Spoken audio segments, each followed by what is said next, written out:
Hello everyone, I'm Katrina Darcell. Welcome back to the channel. Many of you have probably heard about this already, but for anyone who hasn't, tonight I want to talk about the arrest of David E. Taylor, who calls himself an apostle, and the leaders of the Kingdom of God Global Church. Now, these are still allegations and no one has been found guilty in court yet.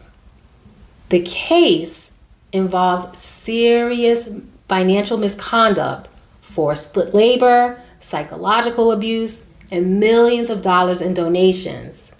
It's a story that raises big questions about financial transparency and oversight in churches. And I want to explain why I believe this could be the turning point that forces Congress to step in and finally require churches to file something as simple as IRS Form 990. Let's start with what happened. David E. Taylor and Michelle Brannon, leaders of the Kingdom of God Global Church, were indicted for running what authorities described as a forced labor and money laundering scheme. Followers were pressured into working at church-run call centers across several states, unpaid, often under extreme coercion. Some victims even reported being forced to serve Taylor personally as so-called armor bearers around the clock. That included cooking, driving, and even disturbing allegations of controlling their reproductive choices, like enforcing contraception. Meanwhile, donations poured in, around $50 million since 2014.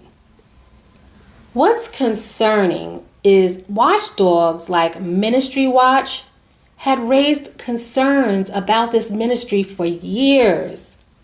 This wasn't sudden. The red flags were there.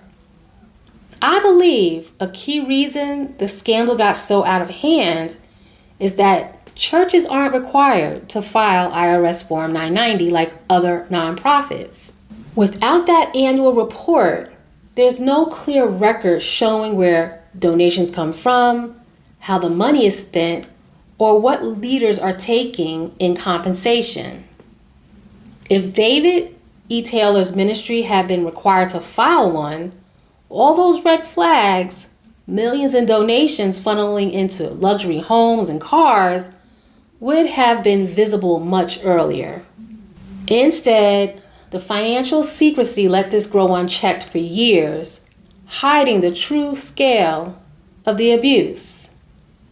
In fact, back in 2019, the Trinity Foundation, a nonprofit watchdog, testified before Congress that the lack of IRS Form 990 filings for churches enabled financial misconduct, especially among large televangelist ministries. That same year, they even submitted a report to the IRS recommending criminal charges against David E. Taylor and urging the revocation of tax-exempt status for several related organizations. That warning shows exactly why oversight could have made a difference. But instead, churches still operate in secrecy, and unfortunately, some leaders take advantage of that loophole. So, the pressure's on. Will Congress finally act? On one hand, it should. This case isn't only about financial abuse. It's about people suffering emotionally, financially, even physically, and it highlights just how dangerous the lack of oversight really is. On the other hand, Congress faces a tough balancing act. Even when financial abuse is obvious, lawmakers are careful because any rule requiring churches to report finances could be seen as government interference with religion. That's a First Amendment concern. They don't want to appear like they are telling churches how to run their ministries.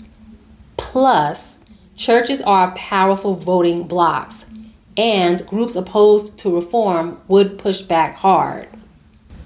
But in my opinion, this scandal is so extreme that it may push the conversation forward.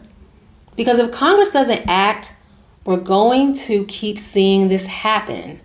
Maybe not in the exact same way, but the loophole is wide open for abuse.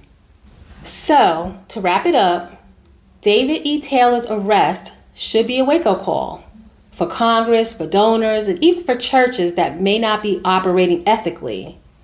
This isn't just about one pastor. It's about a system that allows religious leaders to handle millions of dollars in secret. And that needs to change. I believe requiring churches to file Form 990 is a reasonable first step. Will Congress do it? That's the question.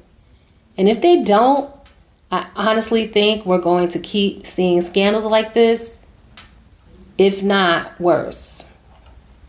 Thanks for listening. I'd love to hear your thoughts. Do you think this case is big enough to push Congress to act? Drop a comment below. If you're interested, I've included a clip that goes into more detail about the scandal, including the arrest of Executive Michelle Brannon. With ties to Tampa are facing federal charges tonight. They're at the center of what investigators are calling a multi-million-dollar conspiracy involving money laundering, forced labor, and abuse. This follows multiple FBI raids this morning, including at a home in the affluent Avalon neighborhood in Hillsborough County. This was part of a nationwide takedown. Fox 13 is covering this investigation from multiple angles. Our Kylie Jones is at the federal courthouse in Tampa, diving deeper into the church and its leaders. But we begin with Aaron Mesmer live in Avila with more on the raid and reaction from neighbors. Aaron. Yeah, Haley, and these neighbors were absolutely stunned by what went on this morning. Neighbors in this community, they woke up to helicopters and FBI agents raiding a home in Avila. And once they found out why those federal agents were there, it was even more surprising. Some of you say, I don't have 100,000, but you have 20,000. You have 50,000 here, or you have 10,000. That's video of David Taylor asking viewers to send money to his church. Federal authorities now say Taylor used donations to fund an extravagant lifestyle that included this massive mansion in Tampa's affluent Avila community.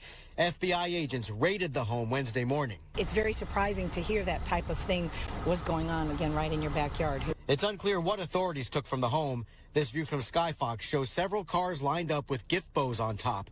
Neighbors say the 10-bedroom, 10.5-bathroom, 28,000 square foot mansion is one of the largest in Avila. Because there was like, how could a pastor afford to live in a house like that? According to the 23-page federal indictment, this house is one of several properties throughout the country purchased by Taylor's Kingdom of God Global Church.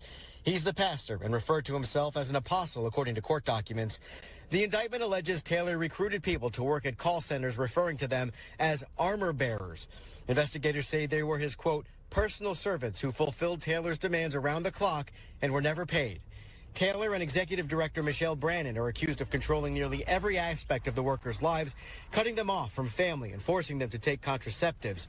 Human trafficking advocates say it's a devastating situation. And you really had every aspect of human trafficking. You had individuals who were, brought to a facility that they couldn't leave. They weren't being paid. They had production goals that they had to meet. And authorities say if the workers failed to reach Taylor's monetary goals, they faced punishment, including public humiliation, food and shelter restrictions, sleep deprivations, and physical and psychological abuse. The Crisis Center of Tampa Bay's CEO says these victims will likely face a long recovery. She says there's another lesson every community can learn from this. This can happen in one of our most affluent zip codes in Hillsborough County. It can happen in your backyard. It can happen in my backyard. As for the folks who lived with alleged human trafficking, fraud, and money laundering happening in their backyards. I hope it's not true, but if it is, he deserves everything he's going to get. And there was also what appeared to be a federal command center set up just north of here at St. Joseph's Hospital in Lutz. Experts say if there were any human trafficking victims at this property, they likely would have been taken to a nearby hospital for care.